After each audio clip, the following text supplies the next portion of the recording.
Hello everyone and now welcome to a game between Infi versus Mango. Infi spawning as, well, the random orc player over here on the bottom left hand side of the map. Meanwhile, over here on the top right hand side of the map, we are looking at well, blue undead Mango spawning off over here.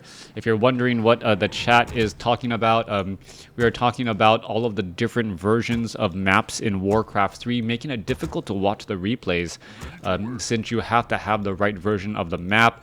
I also mentioned that you have to be careful with the maps that you use. Back in the day, back in the 1999, early 2000s in StarCraft Brood War, there was actually a Korean Protoss player, don't remember the name now, who got a lot of notoriety for being able to beat a lot of players, but he never wanted to play the Protoss mirror match. Well, it ended up turning out that he had a custom version of Lost Temple in StarCraft Brood War, where probes were building a little bit faster and zealots cost a little bit cheaper. So he was being able to mine faster than his opponents. He was able to produce more units than his opponents, and it ultimately, even with observers watching, it was just like, wow, how could you? There was just a slight enough difference where all of a sudden you just have a larger army than your opponent. So yeah, cheating back in 1999, even if it wasn't map hacks, people found ways. That is a pretty dirty way to win. So yeah, they go on world edit and realizing they're changing cost or tech tree. Having to be playing custom maps with other people. Yeah, see, so that's the problem. That's NetEase seems to have found out about those issues and says, you know what, these are the official maps that you can play with. All of the custom maps can actually cause a little bit of problems. As we're looking at a Farseer now make its way out. Wow, so we are going into a little bit of a delayed tech to tier 2. We are getting up a second Orc Burrow, so it is going to be a very delayed tech to tier 2, and we don't even see a Voodoo Lounge as of yet. Hey Spiral, how are you doing? Even once I played with someone that removed healing salves from Orc Shop because he hates... That's a pretty obvious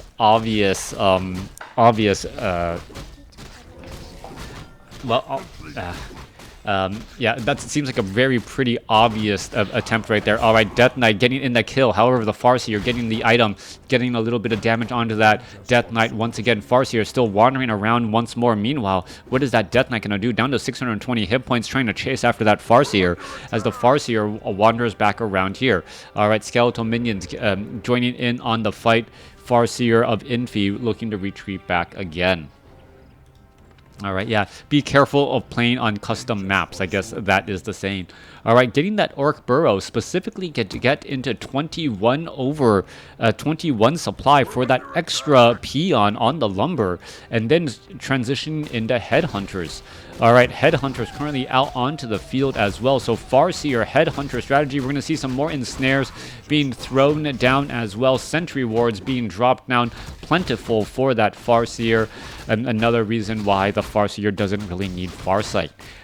If you want to make that Farseer use Farsight, I don't know, add +3 attack damage bonus to that Farseer when he uses Farsight. And Farsight is one of those abilities where it's kind of like wards, wards in League of Legends.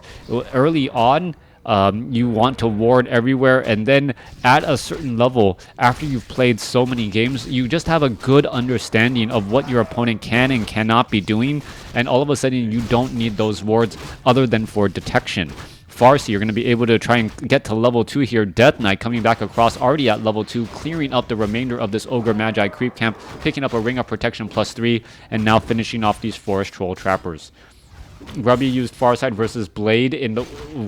That was a smart move though versus Blade Sorks. Yeah, that's yeah. You use Farsight much more often for detection as opposed to scouting, right? I mean, and that's just how it works. You use it for detection, and you don't really need the scouting all that much in high level players because you know that your opponent, well, it can only be in certain places at certain times based upon the information that you have. And once there's too much time has elapsed, you can try and, well, go ahead and scout your opponent again, see what they are up to. Farseer sitting at level 2, going after the remainder of this Null Assassin creep camp, taking a lot more damage than I would have expected, as we see Spirit Wolves being resummoned once more. Farseer should head back to the Voodoo Lounge here. It is available as we are already teching to tier 3. Coming back through, Tauren Chieftain for Stomp is going to be ready, but it is going to be going up against Mango's Pit Lord. Pit Lord as that second hero. Interesting choice. Is it going for Howl of Terror? Yes, it is. So using Howl of Terror to try and greatly reduce the amount of damage on all of these headhunters. Farseer is dangerously low on hit points as well, down to 136. You're going to pick up some additional items. Robe of Magi, a nice item indeed. A little bit of extra damage as well as extra mana, which is always very helpful. Tome of Intelligence adding to that as well. Potion of Greater Mana may be given to the Tauren Chieftain as it gets closer to level 3. Is the Robe of Magi going to be given over to him? As the Tauren Chieftain does definitely want more mana for more stomps. Endurance Aura, the opening ability there. Meanwhile, well, Farseer could get taken out. Wow. Infi's Farseer in serious trouble. Death Knight is just going to be coming back around. Death Coil, there it goes. No, there's a potion of healing in time to save it as the Farseer is right there. Death Knight was trying to line up that Death Coil and finish off that Farseer. Farseer was frantically trying to buy from the Voodoo Lounge and use that potion of healing. That was incredibly close indeed. All right, coming back around, Farseer coming back through here. Healing Salve going to keep him alive. Meanwhile, back off to the north, Tauren Chieftain sitting at level 1. Going to go ahead and clear off the remainder of this Ogre Magi creep camp. All the headhunters attacking, well, slightly faster, even though it still says slow. Slight improvement in that overall damage. Level 2 and, well, Endurance Aura is just one of those abilities that is just so strong and so good, as it does create a major damage bonus for all of your units. We should be looking at a coat, one bestiary, no bestiary as of yet, and we aren't getting Kodo Beast, surprisingly. Tauren Chieftain still sitting at level 2, waiting to get to level 3. Gonna finish off the Ogre Magi creep camp here to get there. Now, we are looking at Mango, level 3, level 2, Lich not available as of yet. Perhaps we're going to start seeing it being trained here in just a moment. That Orb of Corruption just represents so much damage on that Lich being able to apply that negative armor. All right, Ogre Mauler looking to back away once more. Pit Lord continuing to use that cleave to deal damage across multiple units. Meanwhile, Tauren Chieftain already at level 3 has a health stone in addition to that potion of greater mana. There's a stomp slowing down that Ogre Lord. Ogre Lord gonna try to make it back home, but does not do so, as we see a Helm of Valor, strength and agility on that Tauren Chieftain for good measure. For Farseer, sitting at level 4, picking up some healing scrolls as well. Spirit Wolves going to finish off some more of these units. We are looking at Berserkers now. Fast attack speed with what that it will deal more damage, but also takes more damage from attacks. Very increased damage. They are attacking faster, but well, it has to be careful with how much damage they themselves are taking. All right, Farseer is currently invisible. Sentry Ward is down out. Well, Sentry Wards are still available. We're going to be looking at clearing out some creep camps as well. Death Knight sitting at level 3. And the Lich is out on the battlefield with that Orb of Corruption. No Orb of Corruption, surprisingly. And with no Orb of Corruption, not quite sure the reasoning behind that, as we're going to be dropping Spirit Wolves inside here, Chain Lightning, and going after the Acolytes. All right, 1 Acolyte down, 2 Acolytes down. Units are now continuing to try to make their way back out. Are we going to perhaps see a follow-up Chain Lightning once more? A Spirit Tower getting in some damage there. Ghouls, going after those Spirit Wolves. Are we going to see some damage onto the Ghouls as well? Yes, we are. And those Spirit Wolves actually dealing fair amount of damage against these low hit point Ghouls who are trying to retreat back. Farseer is still in position. Ghouls are now backing away. Nothing. Oh, there's 4 Acolytes mining there, as we see a Staff of Teleportation to rejoin up with the rest of the party. Tauren Chieftain sitting at level 4. Farseer sitting at level 4. Gargantuan Sea Turtle getting slowly poked to death by those Berserkers and that Frenzy attack. Claws of Attack +9. Given to that Farseer, +15 damage now on that Farseer. Big damage once more as the Pit Lord is sitting at level 3. Orb of Corruption is on the Pit Lord. All right, interesting, as we also see what is this? Unholy Frenzy. That Pit Lord with a very fast attack speed, and it is a Necromancer with Unholy Frenzy. Howl of Terror diving on in there. There's a major amount of damage being absorbed right there. Howl of Terror isn't going to be able to stay alive long enough. Potion of Invulnerability is still available. There's another Death Coil. Unholy Frenzy just being able to attack so fast and apply that negative armor debuff. There's a Death Coil. Are we going to be looking at a Potion of Lesser Invulnerability? Yes, we are. Death Knight needs to get a Death Coil off onto that Pit Lord again to try and save, as we are looking at another Stomp coming back in on the other side. That Pit Lord greatly reducing the amount of damage, or dealing a lot of damage to all of those units in the back. Level 2 now on the Lich as all the units retreating. Alright, that was a little bit of a strange move right there. Multiple Berserkers, and I guess Berserkers going up against a Pit Lord. If the Berserkers go into that unholy or go into that Berserker Rage, they will end up taking more damage from Cleave. However, the Pit Lord really needs to get to level 4 for level 2 Howl of Terror to greatly reduce the amount of damage that these units are dealing. The Berserkers 25 to 37 damage, still rather impressive at this point. Yeah, interesting strategies as the Farseer are going to come back across and, well, say surprise once more. Alright, Farseer in position. There's some Spirit Wolves, Chain Lightning bouncing around. Acolytes, one Acolyte already down. Spirit Wolves going after more of those units again. Another Acolyte could get taken out here. Farseer does have enough, another Chain Lightning finishing off 2 more Acolytes, and that could be a problem. Alright, another Acolyte going to get taken out as well. Staff of Teleportation heading back on out as well. Mango is just getting outsmarted, or is getting outplayed by his opponent, as the Acolytes are once again trying to resaturate this gold mine. 6,000 gold left compared to 5,000 here, about a 500 gold difference, and that is just going to continue to grow as Acolytes need to be retrained up to get back up to saturation.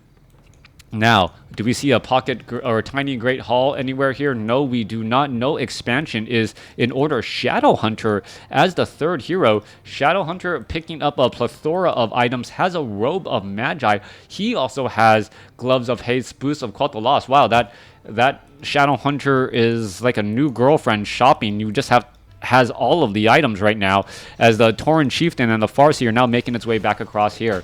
Alright, typical crazy game once again. Shadowhunter, well, in position. Headhunters are back across here. Necropolis, well, items being transferred back around. Shadowhunter finally opening up an item slot here, and this Necropolis will get taken out as the Farseer, well, Farseer, Tauren Chieftain just working together here. What's going to be going down in this position? Pit Lord, Howl of Terror. No, Howl of Terror should be used here. Cleave, there we go. Howl of Terror greatly reducing the amount of damage being done. Pit Lord, however, still needs to absorb a lot of damage here as those summons resummoning that position once again. Pit Lord still trying to fight their way through. Is going to be able to chase after those units, going straight after the Obsidian Statues. Obsidian Statues are the weakest link since Death Coil cannot heal them. Pit Lord going after the strange units, should really be going after all of these units in the back. There's a stomp on to that Pit Lord as well, and this is just not going to go well. We are looking at Berserker with that Howl of Terror. The Cleave is not really that effective, or the Howl of Terror really not that effective at dropping the amount of damage. Only -8 right now, as the Pit Lord is still trying to finish off some more and more units. Alright, there goes another. We should be looking at level 2 Howl of Terror coming back across. Shadowhunter, he's going to be having a bad day. There's some healing wave once more. Potion of Lesser Invulnerability used by that Pit Lord. Pit Lord needs to get a big heal. Death Knight, there's another Howl of Terror, and it's now -11 damage. Pit Lord down to 87 hit points, and that Howl of Terror definitely saved his life. 43 supply compared to 46. Both sides are very close overall, as we see them looking to regroup. Kodo Beast now with plus 20% damage, so the Kodo Beast is there to pretty much counteract that Howl of Terror. Death Knight heading back over. Thank you for the follow, as well. Curse on the Dire Wolf units are just backing up again.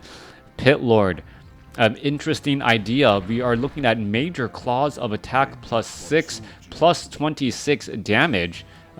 6, 15, and that Orb of Corruption, plus that Circlet of Nobility. Yeah, that Pit Lord is dealing very high damage indeed. Faster attack speed with that Unholy Frenzy, but it's still not enough to deal with a mass army of berserkers. The berserkers with their damage upgrades plus 6 damage already. So all you're really doing is counteracting this Kodo Beast with a Howl of Terror, and you really need to, well, focus down that Kodo Beast to make sure it doesn't give that damage bonus. This Kodo Beast representing a large amount of damage here. As you can see, plus 6 across all of these units, making, well, every 4 or every 5 units an additional unit. Well, standard math, 20% damage increase. So yeah, making all of those units just attack a little bit more. But on top of that, the units take up less space. Well, as opposed to having 2 additional berserkers out onto the battlefield. All right, looks like Infi says, you know what, I know that I have an expansion. I know that you do not, Mango. So if you want to bring the fight to me, I am all ready. I am all for it. I know that you are not mining up enough, and I'm going to have this advantage going into the next fight. All right, it looks like, it looks as though Mango is going to be doing exactly that. Being forced to bring the battle to his opponent. Tauren Chieftain is seeing that level 4 Scroll of Healing and, well, Health Stone all available. Tauren Chieftain maxed out on mana. Shadow Hunter, well, still with plus 21 damage because of that Kodo Beast as well. Fast attack speed and Claws of Attack plus 9. All right, Spirit Wolf trying to make its way back out. You're going to see a little bit of damage getting added in here. Level 4, level 2. Lich also having an Orb of Corruption. Orb of Corruption attacks, negative armor debuff, however, do not stack. At least I believe they definitely do not, as we're looking at Unholy Frenzy also on that Lich. Very fast attack speed on the 2 units that have, well, there goes the Howl of Terror going after all of those units here. There goes a negative armor debuff trying to attack more quickly. Kodo Beast trying to eat an Abomination, not finding any of those targets once more. Pitlord seeing that level 4 as the damage is going to get added back in. Shadow Hunter trying to get taken out. Healing Wave bouncing around. There's that Howl of Terror. Negative 5 armor debuff. Meanwhile, Lich continuing that battle it out. Tauren Chieftain could throw down a stomp here in that back line. There it goes as the Lich is continuing to fight things through. All right, there goes one as the Chain Lightning bouncing around all of those units. Pitlord trying to chase after all of those Berserkers. Berserkers, however, moving very quickly as the Pitlord, even with Unholy Frenzy, unable to catch up. Kodo Beast going to get taken down. There it goes, but a new Kodo Beast takes its place and starts eating the other Kodo's leftovers. All right, Tauren Chieftain, Dust of Appearance now being used. Death Coil, Frost Nova onto the Farseer. Farseer now taken down. There goes one Crypt Fiend here. Kodo Beast is still slowly getting, digesting an Abomination right there. 47 supply compared to 52 as the Tauren Chieftain could be in a little bit of trouble. Berserker going to get taken down. Thought that was the Shadow Hunter for a second. No, it is not. All right, I thought we were going to get Resurrection on a hero. Tauren Chieftain back out here. The armor debuff is usually stronger. There is that Farseer once more. Did it actually have a negative multiple armor? Fire Orb is no longer cleave. Yeah, Fire Orb is no longer cleave ability. It's anti-heal. Anyways, Wind Rider's joining in. Obsidian Statue going to get taken down. This is a big problem. Tauren Chieftain could try and get in a big stomp here once more. There's a Howl of Terror coming back across as the units are trying to engage. There's a Death Coil saving that Pit Lord again. Lich could be in a little bit of trouble. There's a Burrow right there avoiding a bunch of damage. More damage getting added in. Some Headhunters could get taken down. Scroll of Speed. There is another stomp coming in from the back. 53 supply compared to 38. And it looks like Mango is starting to finally lose all of this here. A Kodo Beast unable to finish off anything or unable to finish digesting that large hit point Abomination as the units are still fighting their way through. Tauren Chieftain finally sitting at level 5. Pitlord trying to dive on in. Plus 26 damage does not seem enough as we're looking at that Kodo Beast escaping away at 360 some odd hit points. At this stage and point in the game, Mango must realize that there's not much that he can do. Obsidian Statue, stays alive as the Death Knight and the Pit Lord able to finish off a little bit more, do a little bit more damage again. 46 supply compared to 45. A supply is actually much closer than I thought at this stage as the Pit Lord is going to dive on into position. Death Knight coming back. Death Knight just hanging back. There's a stomp. Death Knight doesn't have enough mana. Potion of Invulnerability is going to be used in time. No, it is not. And that is the problem right there. No Potion of Invulnerability. And with that said, Mango's chances of a victory are pretty much out the door. Death Knight also having a Potion of Invulnerability. It will be able to stay alive temporarily as it is getting body blocked by Spirit Wolves and unable to see any of those targets either. All right, Death Knight finally getting taken out, and we should be seeing the GG right there. Infi was up against the ropes but fought out of that and was able to take the victory. A very close score and a very interesting strat using the Pit Lord Pit Lord with Orb of Corruption and Frenzy to just increase the amount of attack speed on top of the Pit Lord's already sensational damage with Cleave. However, he was unable to catch up to those fast-moving troll berserkers, and with that said, well, the units were just trying to chase each other, trying to deal damage. Thanks for watching. Thanks for listening. Hope you guys enjoyed it.